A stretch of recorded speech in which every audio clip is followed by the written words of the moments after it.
Good afternoon, everyone. And we want to thank you for coming out this afternoon and spending time with us at the Springfield and Central Illinois African American History Museum. I'm Carolyn Farrar, current president of the Board of Directors, and this is one of our History Comes Alive programs within the series that we offer in conjunction with Springfield Tourism.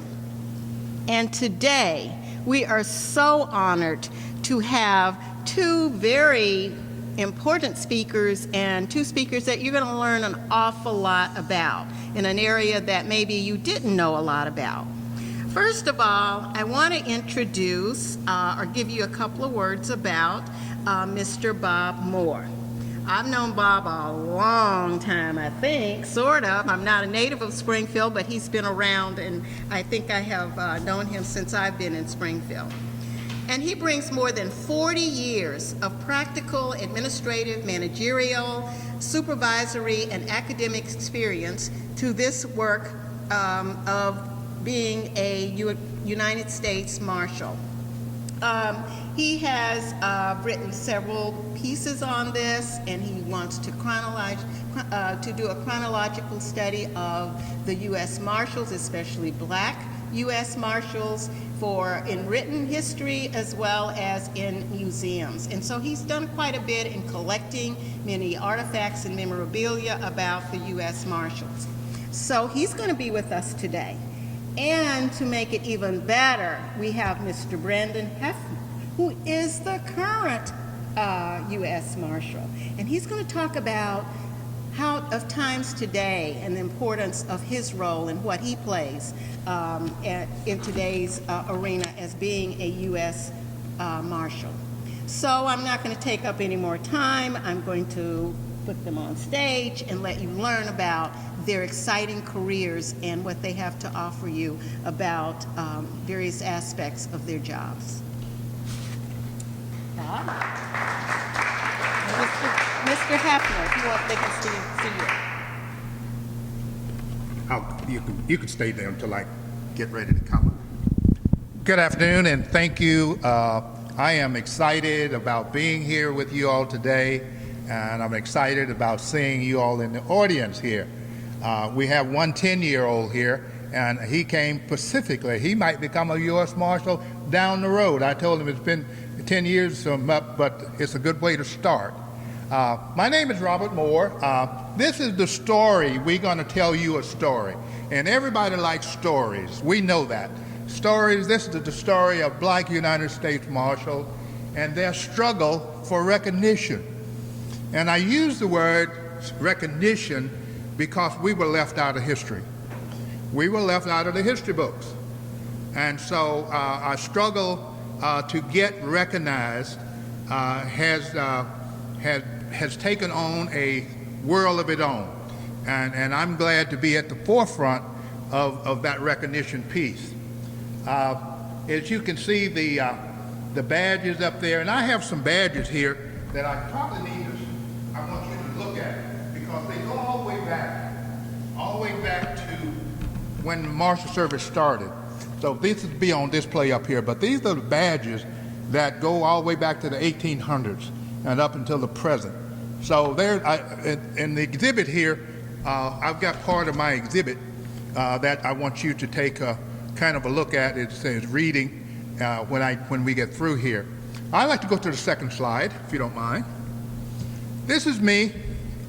This is me. That's me as the U.S. Marshal. And you can see over here, I was the Chief of Police of Jackson, Mississippi, and I advertise in both manners. But I'm a writer. I'm a businessman. In my history, I grew up in the cotton fields of Mississippi, a place called Algoma, Mississippi. And I became a presidential appointed U.S. Marshal.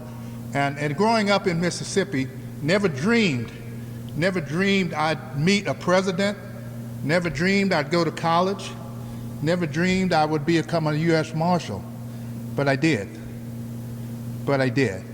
And so that's kind of me. And at this time, I'm going to bring the sitting marshal up, and I told him he got a 5-minute elevator speech. and before I go into my presentation. So I am so pleased to bring up a presidential appointed U.S. Marshal. I'm also a presidential appointed U.S. Marshal. And I ran the district here from 1994 to 2002. And he has run the district here for the last 4 years. And he is the nominee under the Biden administration to remain in his position as he go forward. So let's give Brendan Hefner a hand as he comes up.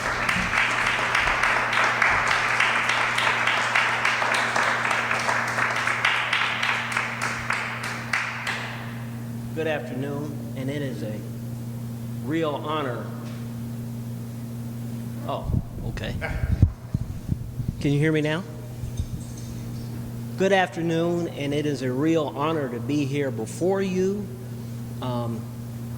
As Bob spoke about Black U.S. Marshals being overlooked in history and our struggles, but just like many other things, for African Americans, we prevail. And I'm a true believer that struggles make you stronger, and that's what we do. And we work together, everyone through struggles.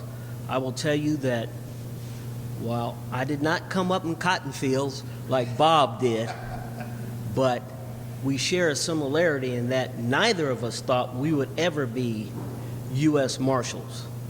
And I will tell you that I've worked on the local level at both the Normal Police Department north of here.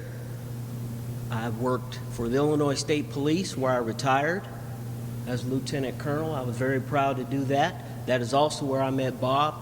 And then I was the chief of the Bloomington Police Department.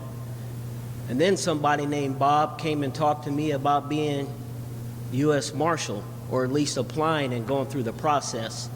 And it's over a year process, almost 14 months. And it takes a lot to get through it. They go over everything with a fine-tooth comb. You have interviews, both with committees. You got to go through the Senate Judiciary Committee. We didn't have to go out there, but it is a long, laborious process, but it's well worth it. It's well worth it because there aren't many Black U.S. Marshals. And part of it is, just like we've been overlooked, I think the U.S. Marshal Service in general is overlooked in regards to the various duties we have, from protecting the judiciary, the courts, the judges, the attorneys, protecting and transporting inmates safely, fugitive apprehension teams, witness protection, things of this nature, and other jobs that have come around that evolve to the executive protection that we do now, dignitary protection, counter surveillance. All of these different things kind of fall on the Marshal Service. You don't really hear much about it. Not many people would know that in Central Illinois, I cover 46 districts as part of the Central Illinois, my jurisdiction. You all probably wouldn't guess that our fugitive apprehension team, annually, we arrest or take into custody almost 1,200 fugitives in Central Illinois. U.S. Marshal Service, both between statewide and in other countries, we are taking into custody a little over 100,000 fugitives a year. So if you do that times 10, you're almost up to 1 million. And we work very hard. We're not out there a lot. We don't get a lot of publicity. We don't really do that. We grind and work hard. But I will tell you, if it weren't for Frederick Douglass, the first U.S. Marshal appointed, and then Mr. Bass Reeves, we would not be here, because they struggled and they worked hard. Anytime, you're the first, the initial, they work hard. So in my office, I have a couple paintings of buffalo soldiers, and that's where Bass Reeves had come from. A lot of blacks who got in law enforcement, I had the opportunity, started there in the cavalry, buffalo soldiers. So when I think I'm having a hard day sometimes, I just look over at the wall at one of those pictures and say, I know I'm not having a hard day. I did not have to protect wagon trains of people going out west from any type of danger, but yet and still when they set up the towns, I could not live in those towns. Or when they camped, I could not be in camp, but I was there to protect them. But the end goal was to be treated like everybody else. So it's because of them that I am proudly here now. It's because of them that when I was asked to reapply, and I think about Bob, who actually came and talked to me about pursuing being a U.S. Marshal, it's because of them that I stand here today. Because it really wasn't an issue. I'm not afraid of competition because I've been fortunate and I have prepared. I've had many mentors and many people help me of all races, but especially when you have somebody who has done and been there before to help you through it, not carry you through it, show you the path and let you know what you have to do. You carry your own water, that's how we are. So I can answer questions later. I think he asked me about an elevator presentation. I had to ask him, what is that? But that's what I have for you today. I'm here. I can answer some questions afterwards, but I'm turning it back over to Mr. Moore. Thank you so much. He'll be able to answer questions later. Next slide, please.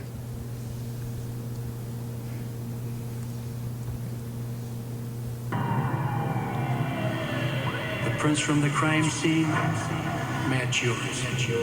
You have to believe me. I did not do what they said I did.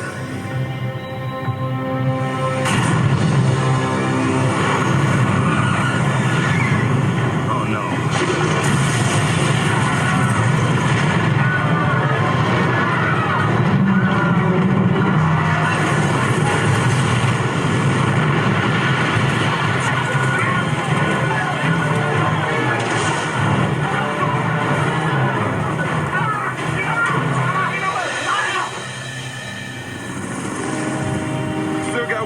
Accounted for. Mark Roberts. A daring escape. A cross-country manhunt. No one had seen anything like it. I have. All right, gentlemen, we're going to divide up and search every house, hospital, hotel, back road, and backwater for Mr. Mark J. Roberts. For Sam Gerard and his team of U.S. Marshals, You ever make a fugitive arrest before? Yeah, how about you? nothing is what it seems. I got to find out who the hell Mark Roberts really is. Ex-U.S. Marines Special Forces, ex-CIA Black Ops. All right, heads up. No one can be trusted. I got set up from the word go. This is a ruthless killer who committed murder in cold blood. Because this time, the fugitive they're chasing Give me a hand. I'd like to listen to you explain why your ruthless assassin keeps going out of his way to let people live. is a government spy who knows too much. You're the great Sam Gerard, Yes, I am. and you always have to win. Yes, I do. Get out from there and face me! Kids, gonna have to shoot me. Hold it. Can't be caught. Turn around! Wanna kill him? Come on.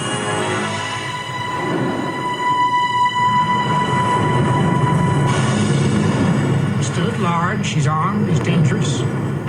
What do you intend to do? Catch him. I just wanted to get your attention.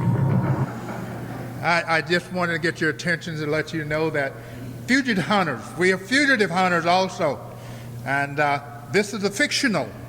The Marshal, Tommy Lee Jones and Wesley Snipes, one of the great movies that's out there that depicts what the Marshal Service does. And I want to show you what happened right here in this district with me. That's me in Kankakee, tracking a fugitive. We caught him. He murdered people in Kankakee, and they called us in. The chief up there called me in to give him assistance in capturing this fugitive that murdered people in Kankakee. And we tracked him into Louisville, and we held this news conference. This news conference was held in Kankakee, where we announced his capture, and he had $135,000 on him when we captured him. So this fugitive cites to us, to Bass Reeves, all the way back to 1877. We are good fugitive hunters, regardless of what area we're in, 1800s, 2021, we still are fugitive hunters. So that's one of the major characteristics of our job description. Let me talk a little bit about it. I told you that we were left out of history. We were left out of history. And so when I came along, I wasn't as fortunate as Marshal Hefner. I didn't have anybody to turn to. I didn't know anybody that was a marshal when I came aboard. And so I started reading, and I learned that Frederick Douglass was the very first marshal. And so I got his autobiography, and I learned about him because he left a roadmap for us in his autobiography about his experience in Washington, D.C. as a U.S. Marshal from 1877 for 4 years. And so I decided that we needed some history written. So fortunately for me, as a writer, this is what came out of it. This book called The President's Men, Black U.S. Marshals in America. It's on sale here at the museum. It's on my website, blackmarshalpublishing.com. So that's kind of hip. But we're going to go through this presentation today. We're going to look at the history and the duties of the marshal. We're going to look at the presidents who appointed them.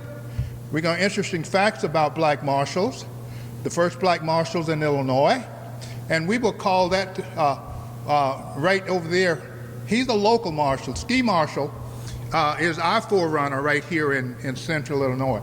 We've had 3 Afro-Americans, black marshals here, including the 2 of us here. And so we're the 3rd one. How American views the Marshal Service, the accomplishments of marshals. Deputy Marshal Bass Reeves, we'll talk about him.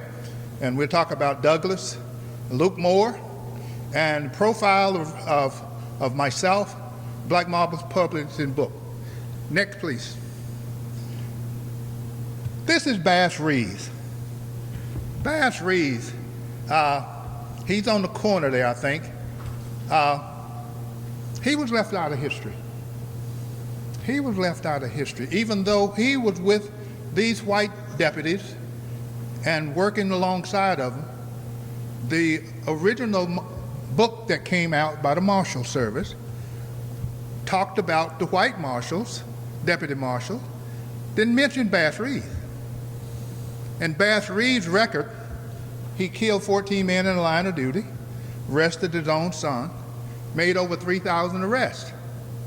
Now you'd think that would get a little attention, but it didn't. It did not get an attention until somebody else came along. Next. The Marshal Service history.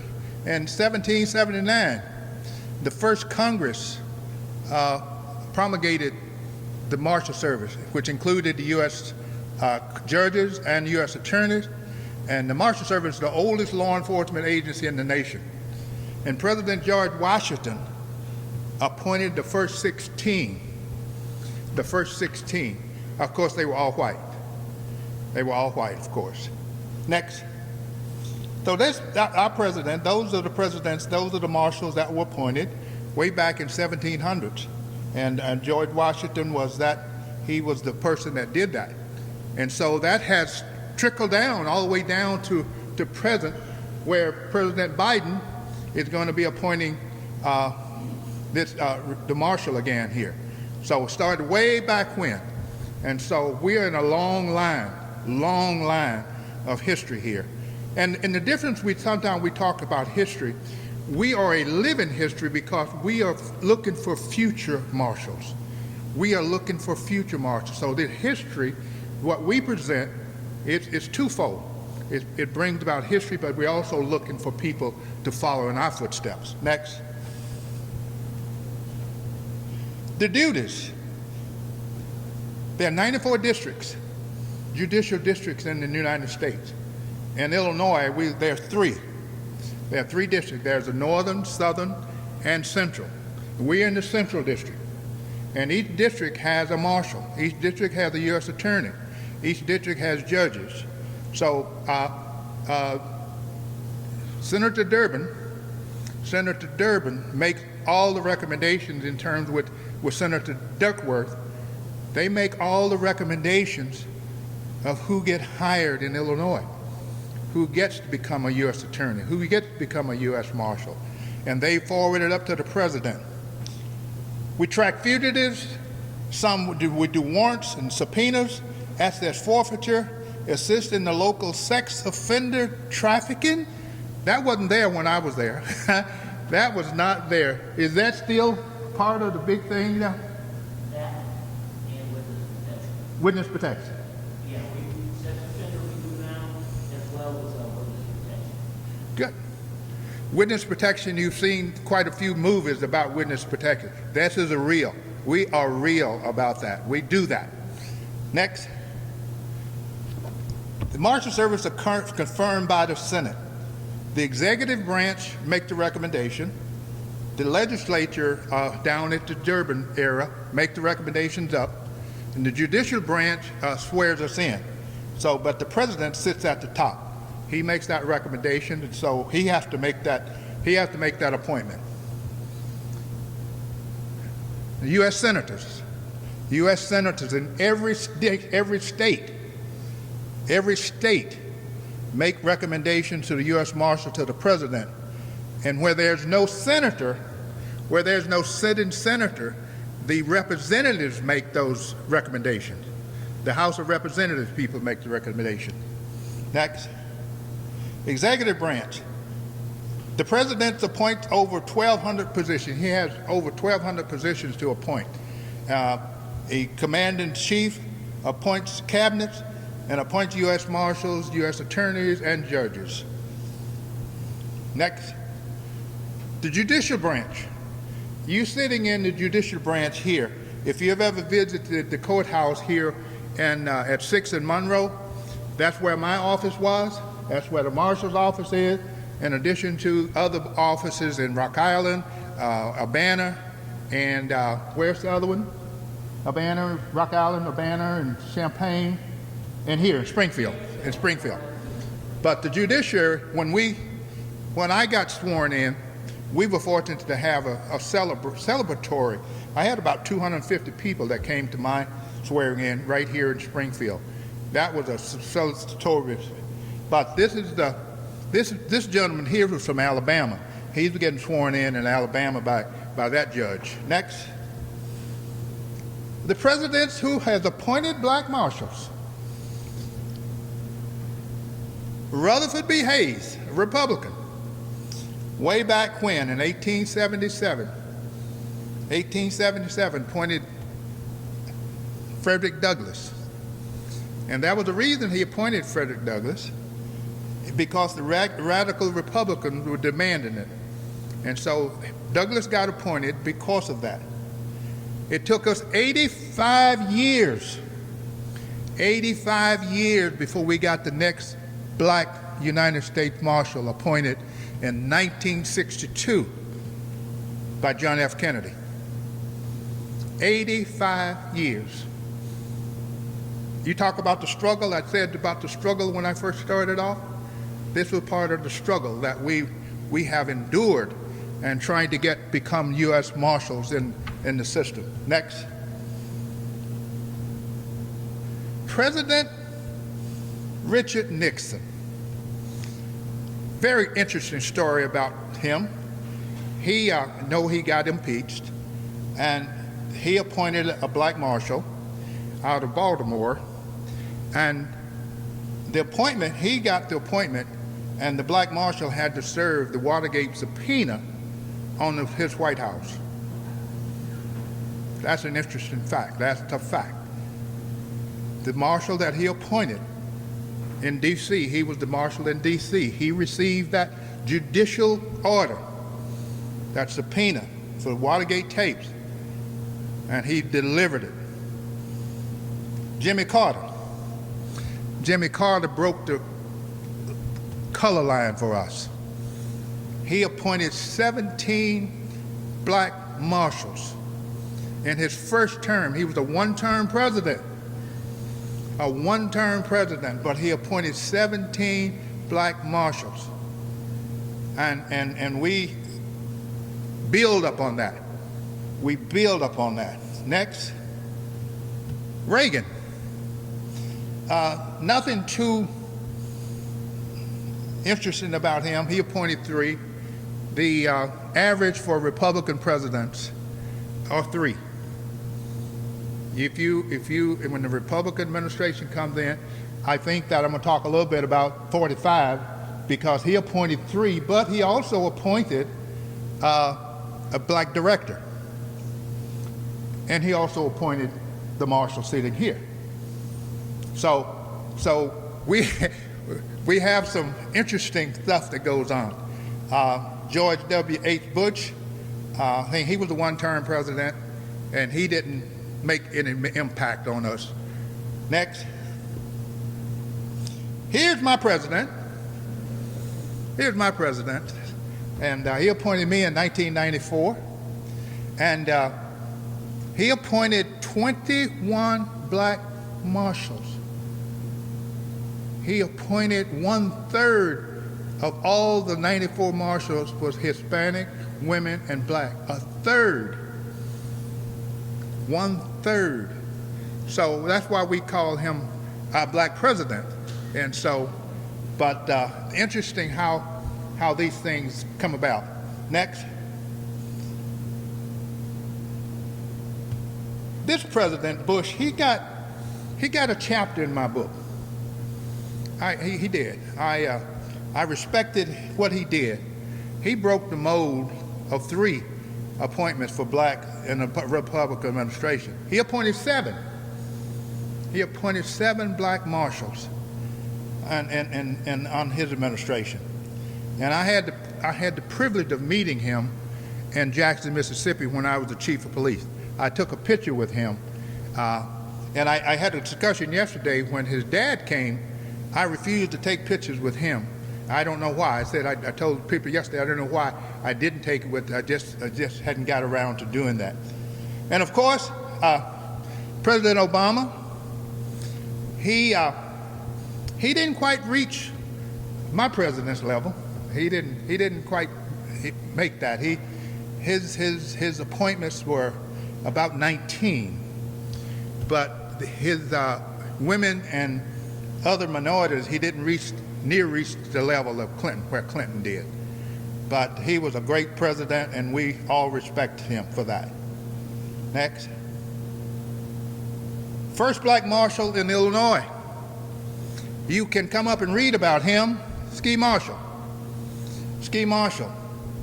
Robert Moore, 1994. James Whigham, President Clinton's in 2002. Darrell McPherson, Obama, and there's a couple more. And this marshal will make the next round on the book. The book was written before all these other people were there, but he'll be. I might even give him the front page on it. So I don't know. So, but these are some of the Illinois people.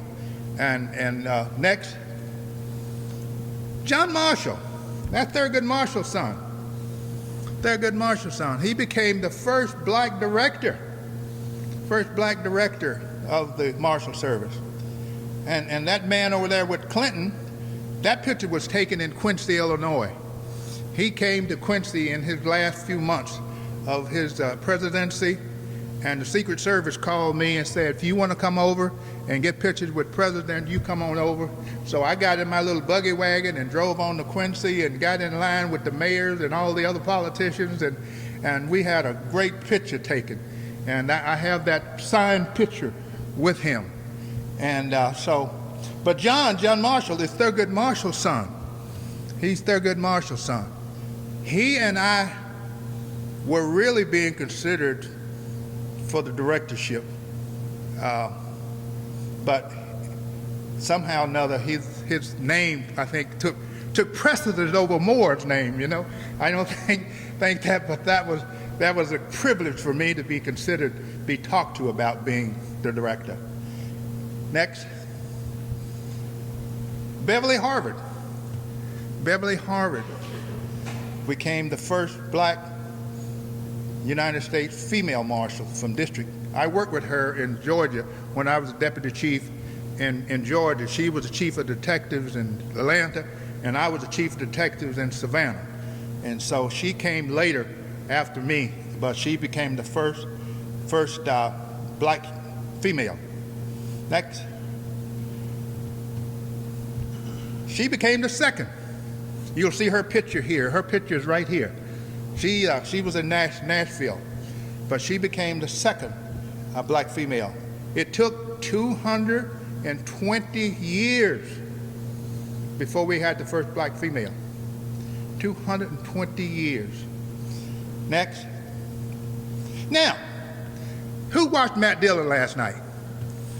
I knew somebody in here. I knew somebody watched Matt Dillon. Now, Matt Dillon is what we look at and think that the U.S. Marshal Service is. That's what we think it is. We see it on television all the time. And that's what the U.S. Marshal is to a lot of people. Matt Dillon, shooting folks all the time. My wife watches it every night. And of course, I have to watch it with her. But that's how people view the Marshal Service. Next. The stature. That's the stature that's been in our existence forever. And these are other movie icons. Tommy Lee Jones. We opened the movie with Tommy Lee Jones. But that's how we have viewed the Marshal Service. Next. But this is how it actually is. This is how it actually is. It is diverse. We've been around since 1875, I'm sorry.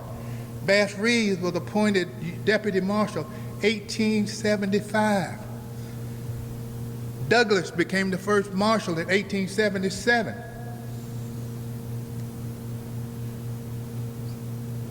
But you don't see that. You didn't see that. You saw Matt Dillon. You saw Doc Holliday. You saw Wyatt Earp. But that's not it. This is it. Next.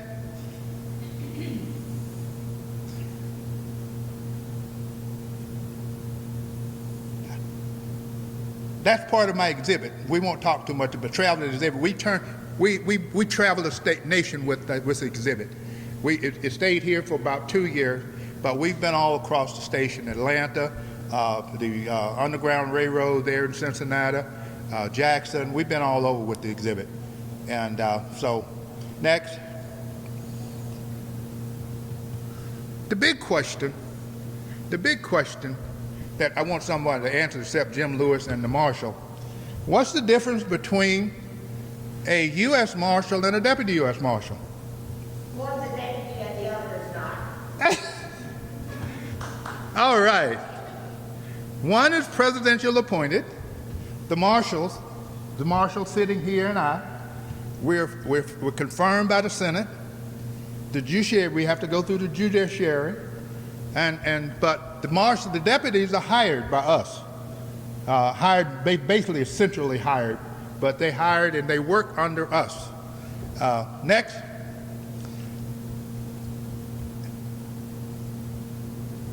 A tribute to Bass Reeves. As I say, 1875, born a slave. He was born a slave. Now, his resume and Douglas's resume, when they came aboard, their resume read slave, ex-slave. That's what their resume read. Now, I don't know if we could get hired today with putting that on our resume if we were a slave, but they were both slaves. Bass, he would become the first black west of the Mississippi.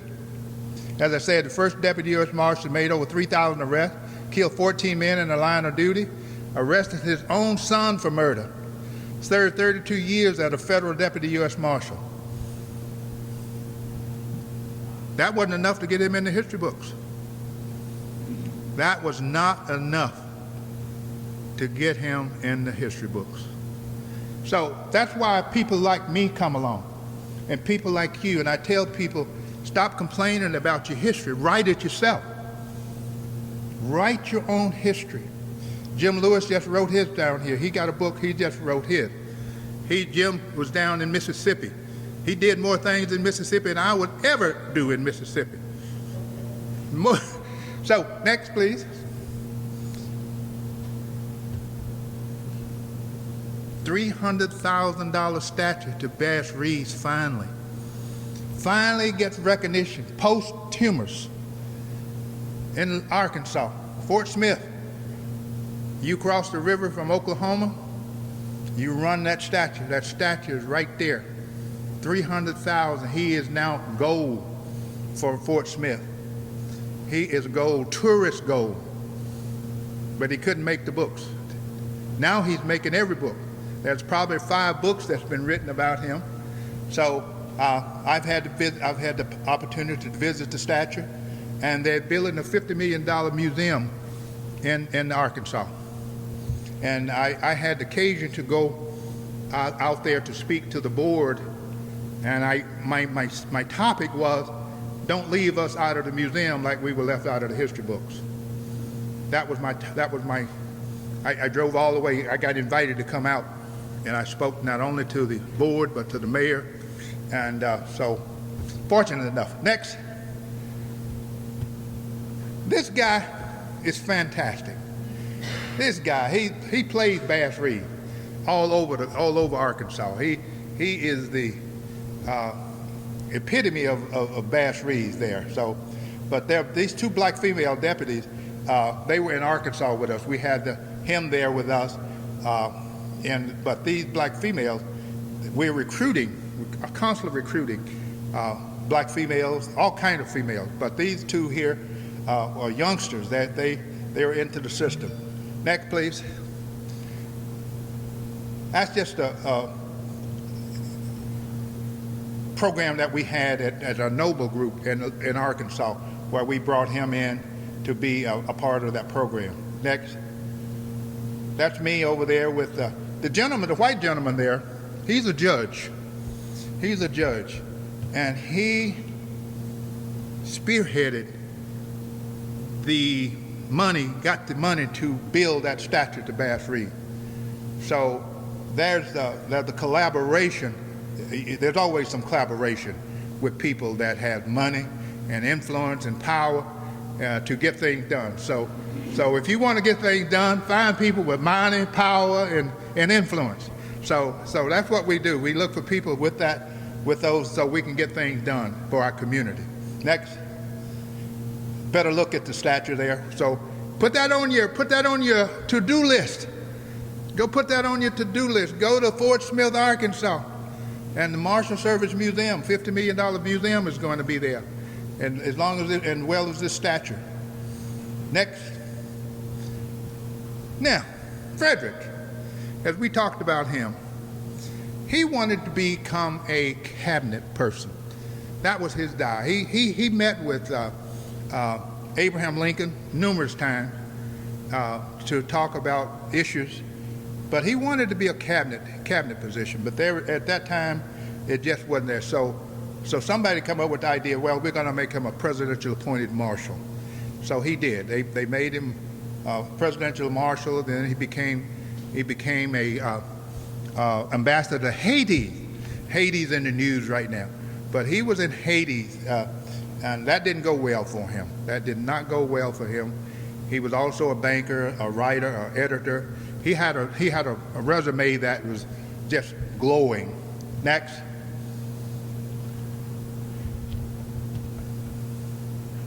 March 17th, 77. So that's a significant date because that's when he was appointed. But there was opposition to his nomination. They believed that he was going to Africanize the courts, going to put all black on the jury, put all black bailiffs, announcing. But he was also, one funny thing, the president that followed Rutherford B. Hayes, The Marshals had the position in Washington, D.C. of announcing aristocrats when they visited the White House.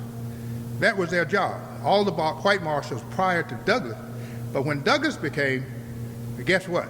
Got cut out. The position got cut out. He couldn't announce the aristocrats anymore that were coming to the White House. So the struggle again. Next. Did the controversy stop there? No. Next. Ruby Bridges. Ruby Bridges, November 1960, the Marshal Service are called upon to order to carry out a court order again. Court order, integrate William Frantz School in New Orleans. 6-year-old Ruby Bridges, September 8th, she's known as the first black child to attend an all-white elementary school in the South. The Marshal Service had to protect her. She had to walk through mobs. They called her all kind of names, and she didn't understand why they were doing that. They thought they were cheering her on. She thought they were cheering her on at 6. Next. That's Ruby, myself, and Frank Anderson. I had the occasion, she was 6 years old when she came into the school. She was 42 when I found her again. I brought her back into the Marshal Service in 1997. I brought her back. I looked her up. I had the power to bring her to D.C. to be the keynote speaker for Black history. And the media went wild. They went wild because she had not been recognized in the Marshal Service, but now she's gold. Next, in the interim here, she's we had a study. I did a study for the Marshal Service, and we recommended that she become a deputy marshal, honorary deputy marshal, and that's the attorney general, that is assistant attorney general at that time, is swearing her in as a honorary deputy. Next. How's my time? Running out of time? Okay. After Frederick Douglass, how long did it take before the appointment of the next marshal? We've already talked about that. Go. 85 years. Luke Moore.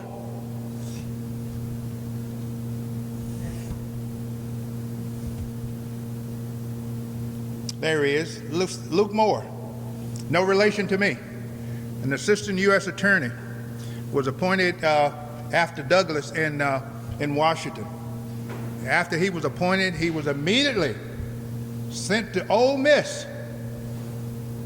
Immediately sent to Ole Miss to supervise the 27-person detail that was protecting James Meredith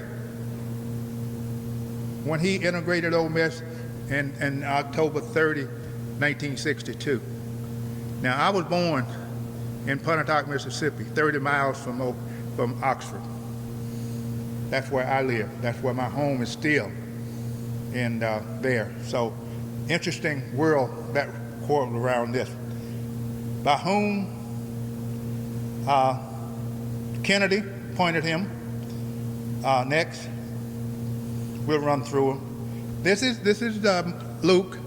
He became a federal judge in the District of Columbia after his U.S. Marshal tenure in 1968. He was a Nixon appointee to the bench. Next. That's him again.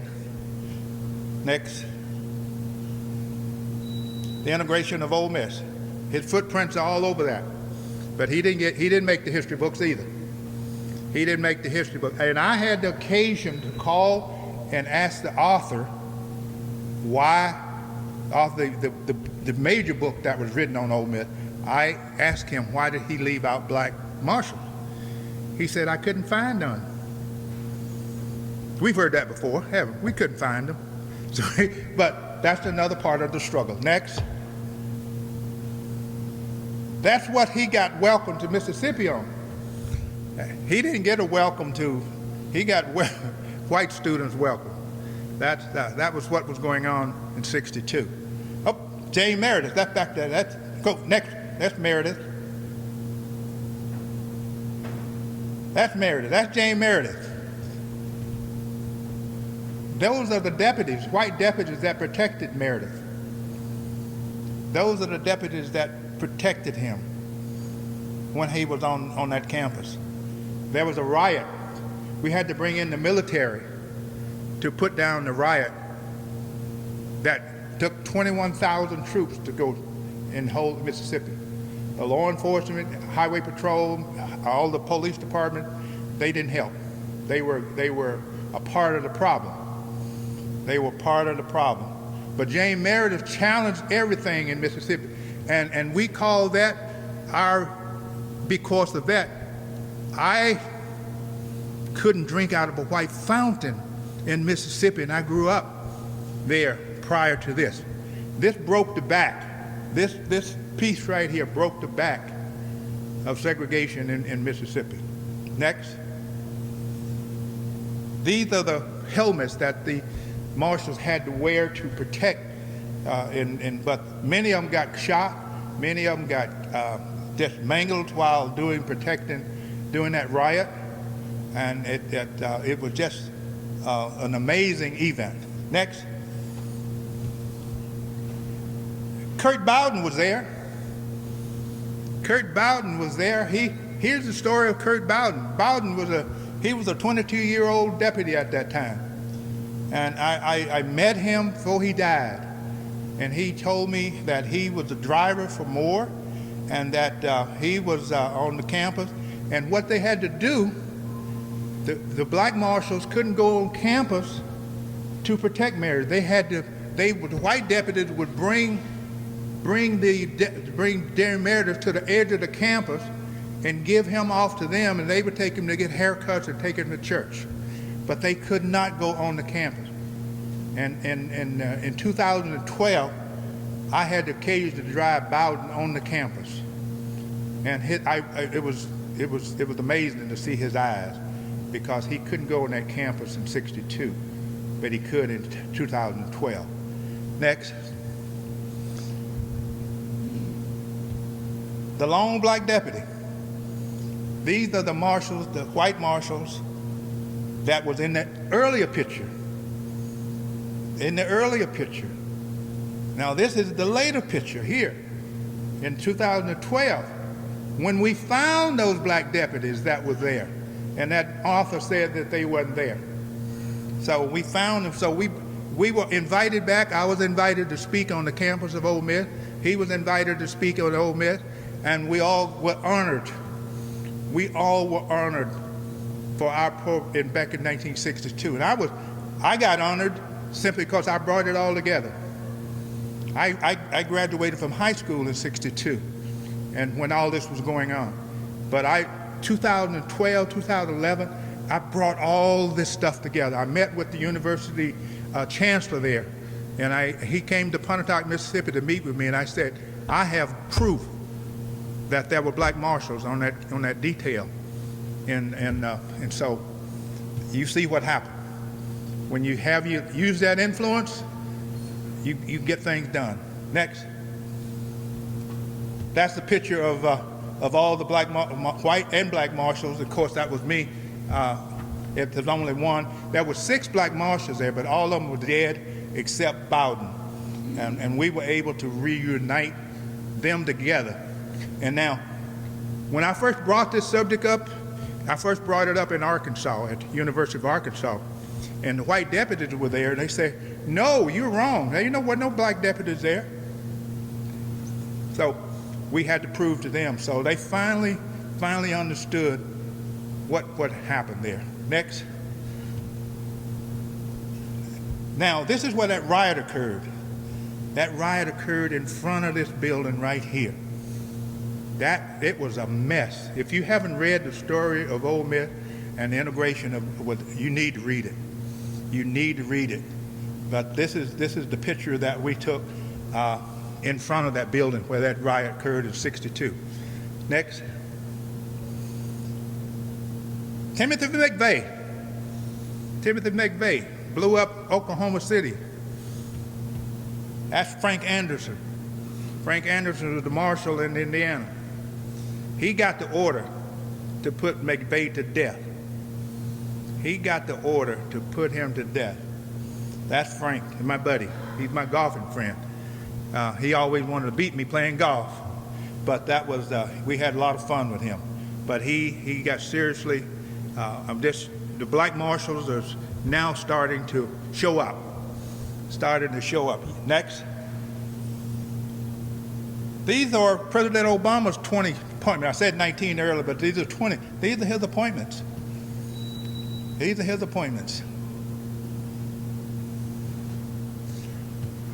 Next.